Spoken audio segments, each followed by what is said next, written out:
Meeting with legislators and staff in the district offices is a great way to build some of those long-term relationships. There's really three ways to approach it. First of all, there's meeting with the district staff. They live in the districts, they work in the districts, and they serve you in the district. Every legislator has at least one district office, and the senators have offices all over the state.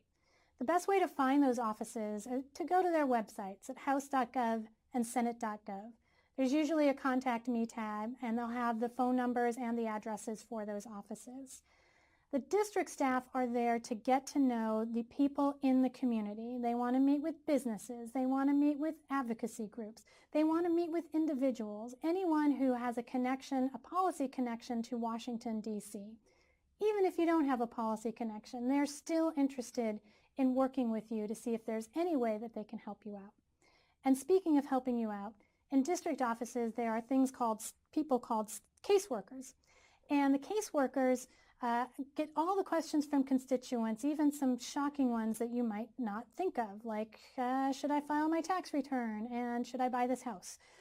The district staff can't always answer those questions, but they do like to know if there are people in the community that can help them with, pieces like Social Security or veterans benefits, things that they need to do to kind of cut through the red tape. If you know a lot about that, let the district staff people know, because they like to be able to work with people in the community, and it makes their life much, much easier.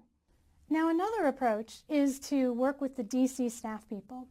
The DC staff are often back in the districts during what we call district work periods. We used to call them recesses, but it sounded like they were having too much fun, so now we call them district work periods. And they usually happen at least once a month. Now, the DC staff people aren't there all the time. They're there maybe a couple times a year. But if you can get to them when they're there, that's a good time to talk about policy issues.